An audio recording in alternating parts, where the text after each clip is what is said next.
James, Catherine cannot join us today, and it looks like Melanie is not coming today either. So why don't you and I just work on what we did yesterday? I don't want to go ahead to the new move because we're just going to have to do it again next Saturday anyway. So let's just work on our review of the first three moves, and maybe I can make a few comments or whatever, and then we'll go from there.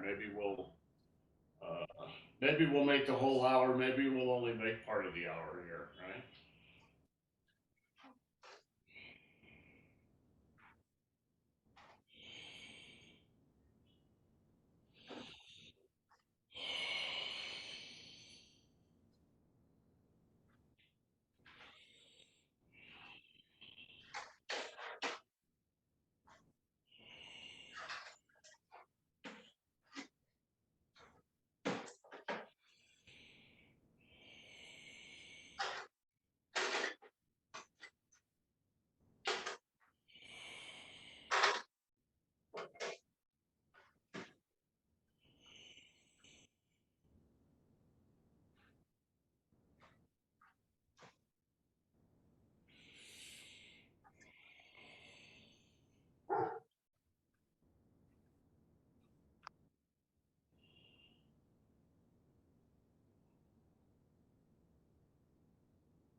Okay, let me see you do it. Okay, so the part where I have lost the choreography is in the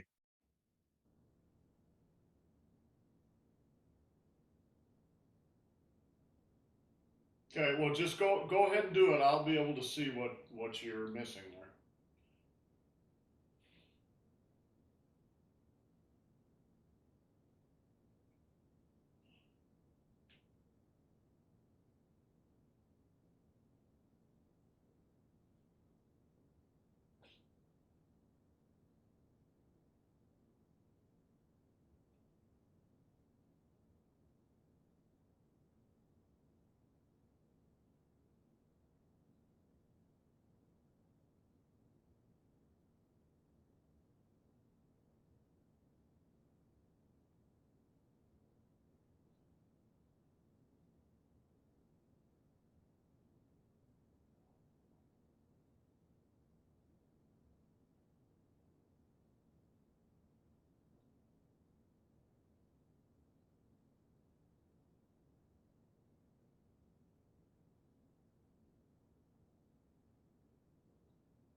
Okay, so you've got the basics of it right. You're okay. There's one place in there where it looked like you were not quite sure what you should do, but you ended up doing it correctly anyway. So let me do a version of this here, all right?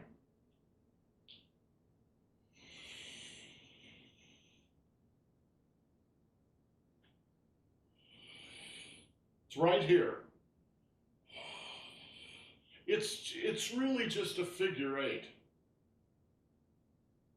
right?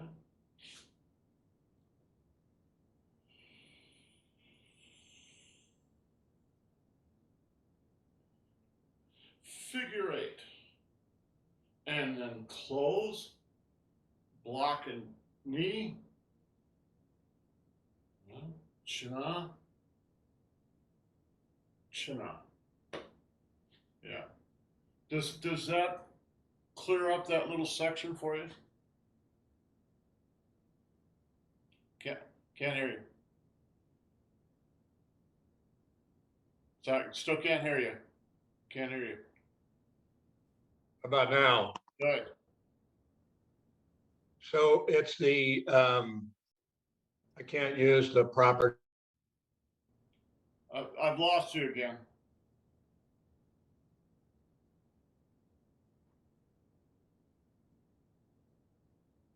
It's the reverse joint lock or just the, you know, so joint lock where you go like this or the joint lock where you go like that. Right. Okay. Reverse or forward. So your question is on those two joint locks. Yeah, that's what I do. All right. Well, there are many different types of joint locks. But generally, when we say joint lock, we really mean a wrist lock. All right. So this is somebody's forearm. I've got their wrist or their hand here, and I've got their elbow here. If my palms are facing each other, if my palms are facing each other, this is a forward joint lock. All right, because my palm is in here. If the reverse is in there, that's a reverse joint lock. All right. So this is forward, this is reverse. Forward, reverse. So what it is in the form. Yeah, but there's two of them in that move when you come out of the, you know, pound fist, right? Yeah, so, right, open, figure eight, reverse joint lock. All right? Forward joint lock. Forward joint lock. So there's three of them. There are so many joint locks in this form. I've never even bothered to count them all, but they're everywhere in there. Now, Master John, my teacher, actually didn't teach us those. I think he thought in the public class. He only taught them in the private classes, because I think joint locking is very dangerous. And it's dangerous because if you don't know what you're doing, you're going to hurt somebody. So he just didn't teach it. But that's how it goes, right? In fact, let's do the whole move, and I'll call the joint locks out.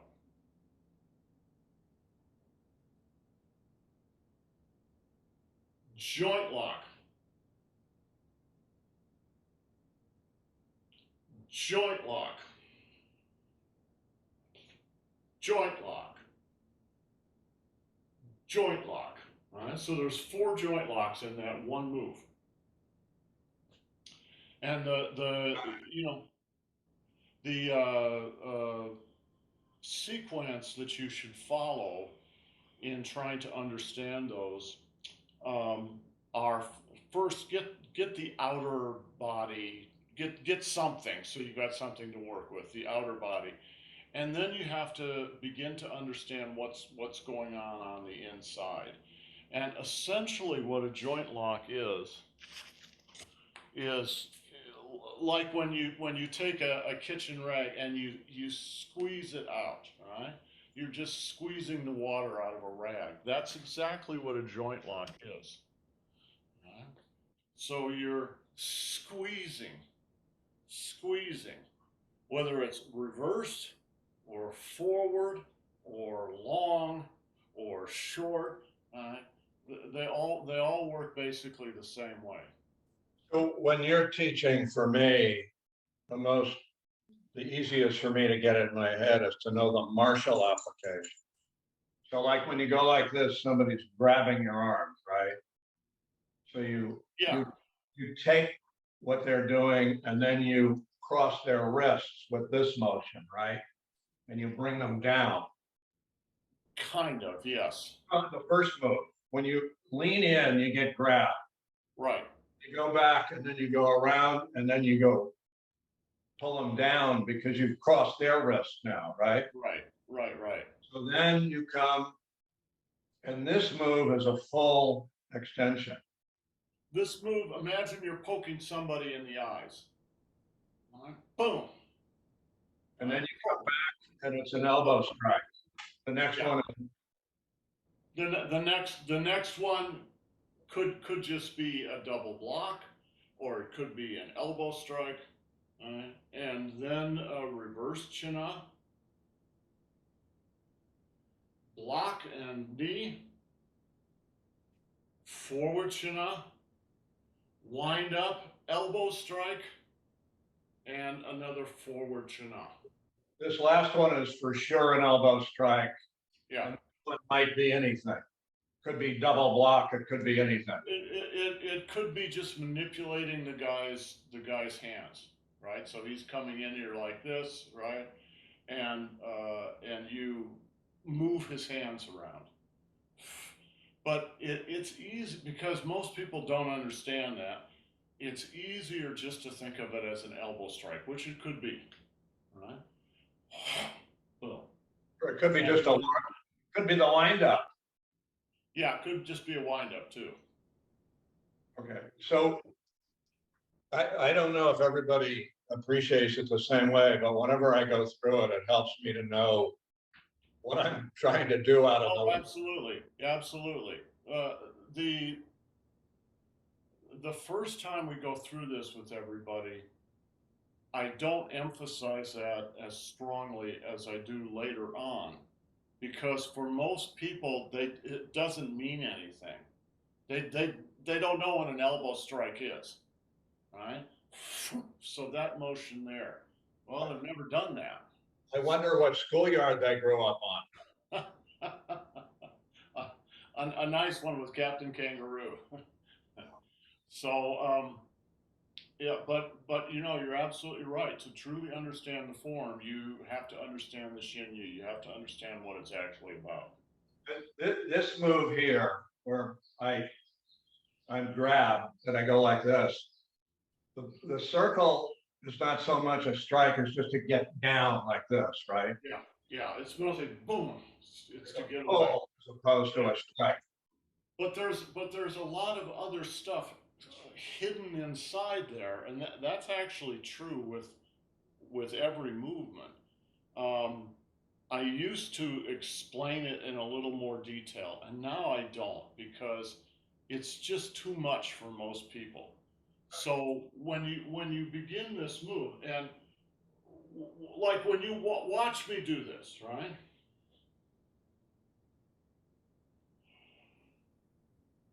That's in a sense, that's a very casual way to do it. All right.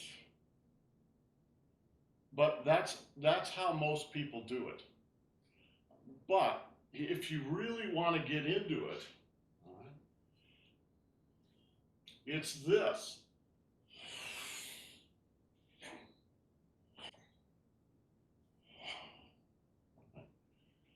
So you can, okay. There's you run out, you hit, boom. You join your hands together, you drill down, you go under your danshin, up to the side of your danshin, you push, you snap back, right? Well, that's a lot of stuff. It's way too much for most people.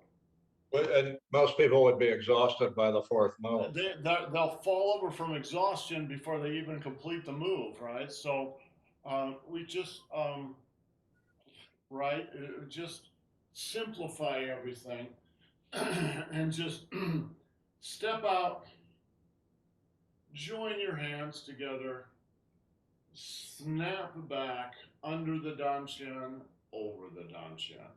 Very simple. That's the basic move underneath all the details. Most people don't need all those details.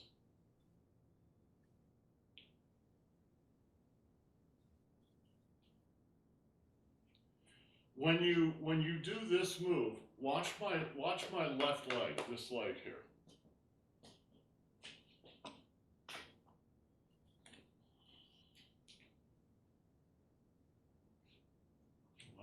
Watch this leg. The weight stays here, doesn't go over here.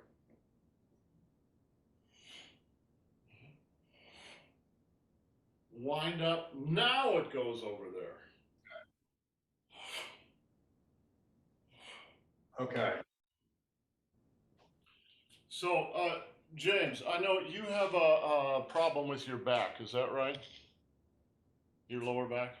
But I mean, it's steady, constant. It's always the same. It doesn't, I haven't had a back flare up in a long time. Good, I'm glad to hear it. Either have I. I used to hate those. But I suspect both of us have a little stiffness in the lower back. I want to talk about something that you can do, that you can practice in Tai Chi to help deal with that as far as your Tai Chi goes, but that also might help your back too. And that is, think about your hips. Right? Think about this structure back here. So when you move from side to side, let's say you're in this stance here. Think about this back here, right? And slide back here. Slide to the left, slide to the right. Slide to the left, slide to the right, right? Slide left, slide right. And I'm thinking specifically of that move in the second move there. Sit down, and then now slide your hips in the back, right? And then slide your hips back and slide your hips to the left again and then through. So Right? the, my back is the, where a crushed disc is, but I'm Right. really tight through the hips, hamstrings and quadriceps, Yeah. both in. So I'm actually, the big thing for me is the tilted pelvis. Like, Uh-huh. and I think that's just stretching and and developing hamstrings to fight quads. Yeah. Um, well, think about what I just suggested there. It Yeah, helps me. I hear that loud and clear, but my the ability to Uh-huh. get the hips moving, it's always been a problem ever since I was anytime I played any kind of ball. So, how did you crush your vertebrae?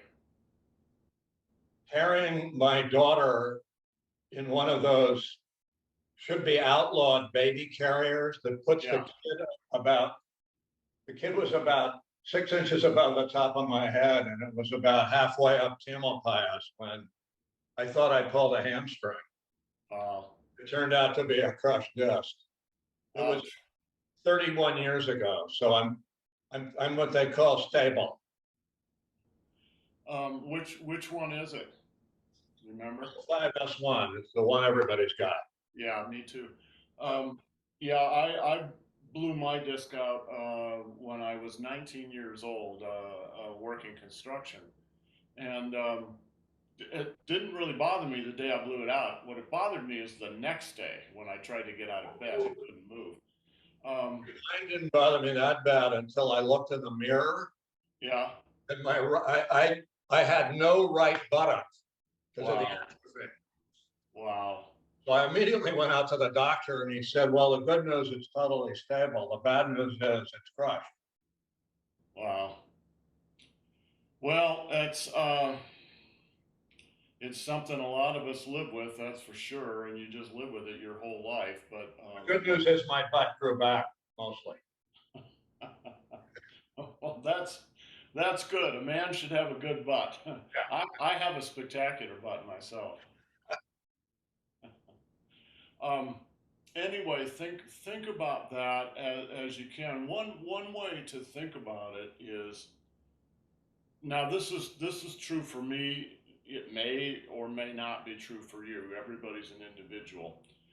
But even though my situation is also stabilized, this is one of the big reasons I do Tai Chi and Qigong.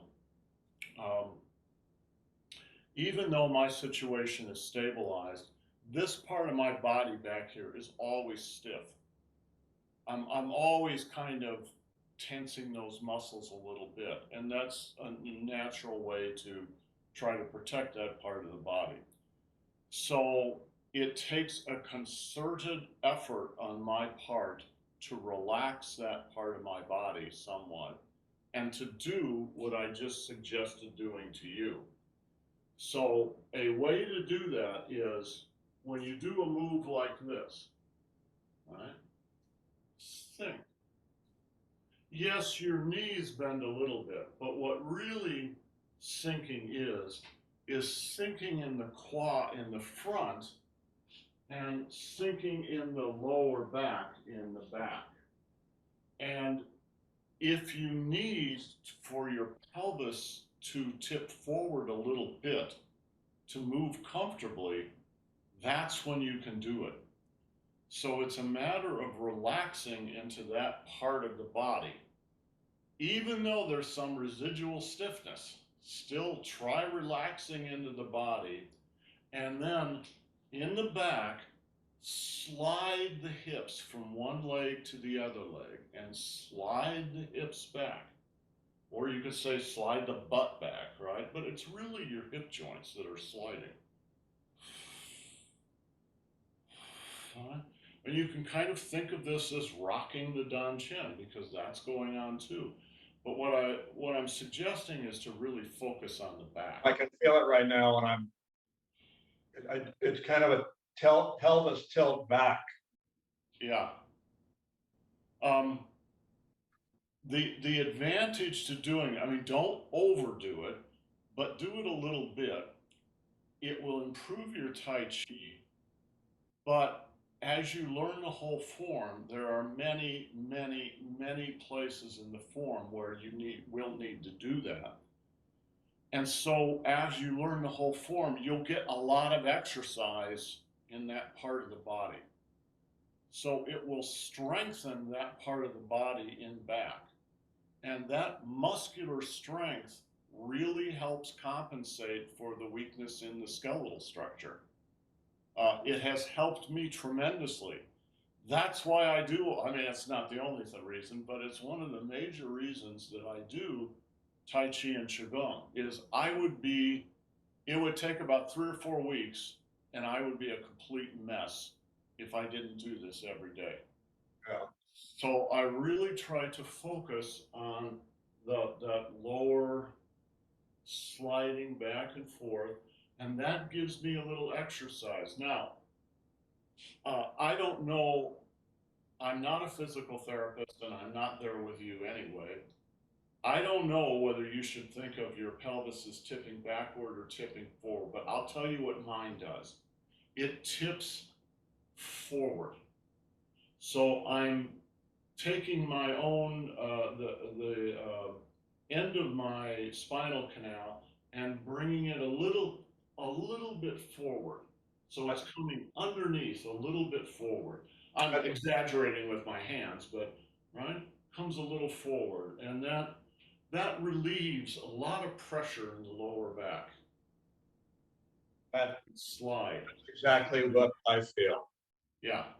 The other thing that you have emphasized, other than this, is detaching the waist from the hips when you move, Yes. which I think is also, it's an extremely valuable, like, pay attention to it. Right. I mean, people do it automatically, but when people tend to think, oh, I'm going to move from my hips and my legs, but you can do that, but still rotate from the waist. Yes, exactly. Right? Instead of turning like this, you can turn like this. And it feels like you're not turning. It feels like you should throw more. Yeah. But Yeah. in fact, your little dot is very illustrative. Yeah. Yeah. Exactly. The waist, as, excuse me, as time goes on, if you're serious about your Tai Chi, you have to differentiate your waist from your hips. They're not the same thing. But for a lot of people, that's a real challenge. This is only marginally related, but let me mention something. Um, Speaking not of twisting, but of bending forward to back, there is a tradition of looking at the body between the tanjong and actually the lower part of the body. So really the whole trunk. That there are 6 places you need to learn to bend. Right? It's not just at the waist. We usually think of maybe 2 places between the thorax and the abdomen and at the waist itself that you bend forward. And they go, well, that's a good beginning, but it's not 2, it's actually 6. So you need to find those 6 places. Now, that's not about twisting, but the point of telling you that is the more you get into this, the more you will find in that tradition, they have really refined this. Most people never get to that level. Of course, they never get to that level. They're lucky if they find 2 out of the 6. But if you're willing to put the time and the practice in, there's a lot to learn here. And it doesn't make it go away. My injury is still there. I can feel it right now. But it's a hell of a lot better than if I wasn't doing it. Let's put it that way. Yeah, you did a very good thing the other day in a class when you said envision 2 balls, one here and one here.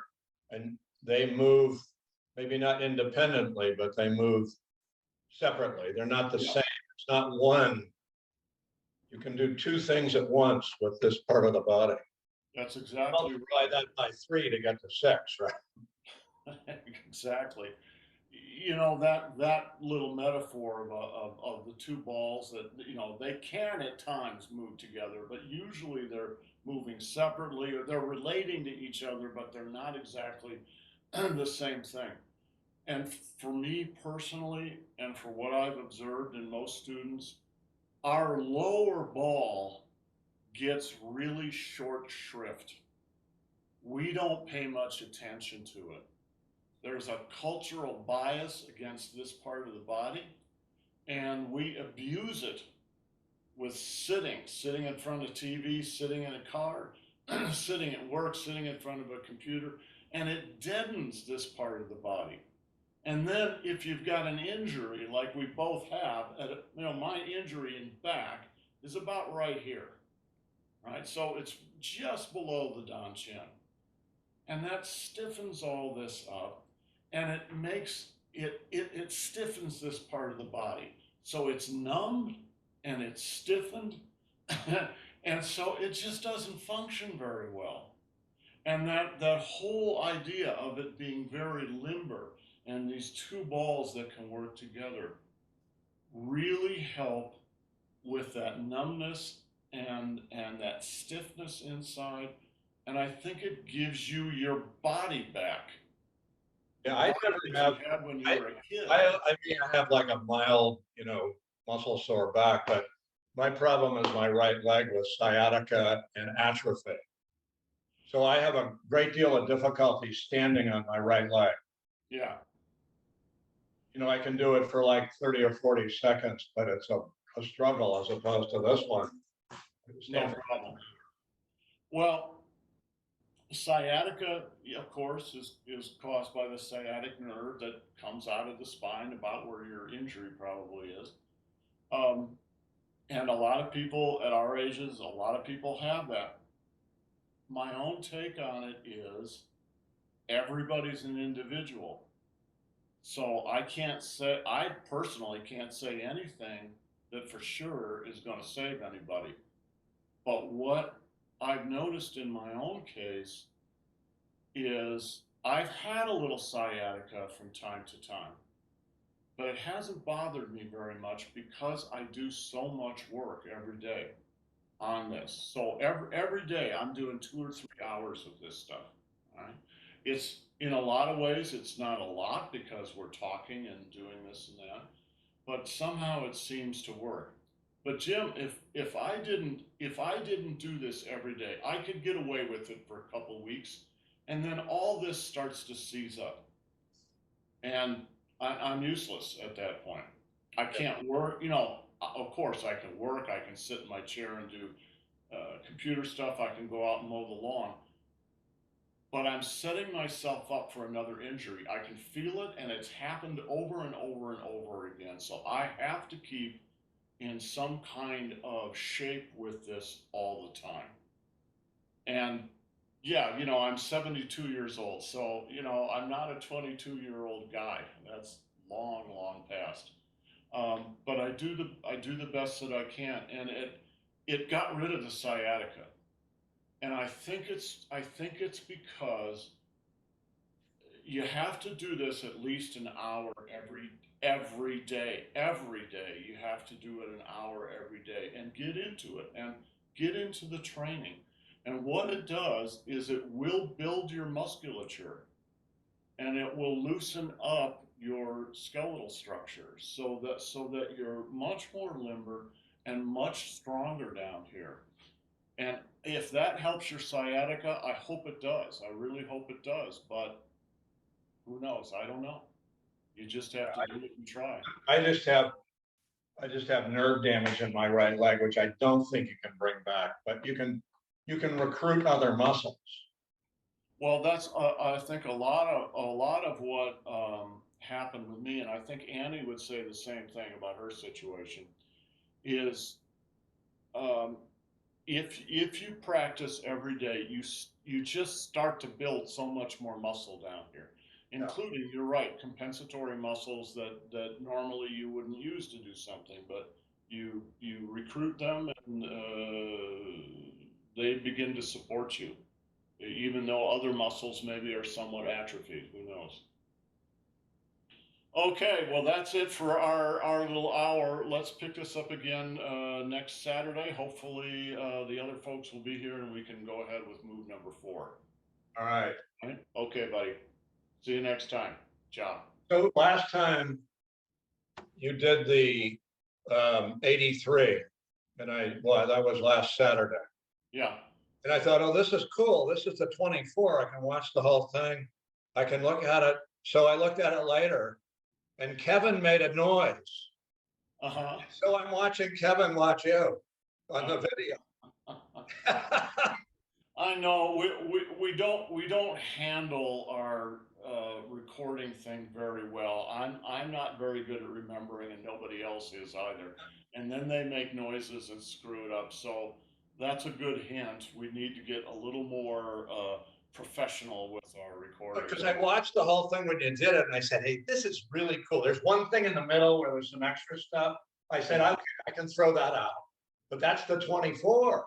Yeah, well, the beginning And of I'm it is going basically along, the and you got to 24. just to this point, and all of a sudden Kevin's, and now I'm watching Kevin. But I can see a little bit. Well, I'm sorry about that. We'll try to get all that stuff up there. The 83 is a long and challenging form. The beginning of it is the 24, roughly. But after that, it gets a lot more, a lot of other stuff happens. So it's a big, long form to learn. Conquer the 24 first, then we'll do the 83. I know I think I'm a 24 guy. Okay.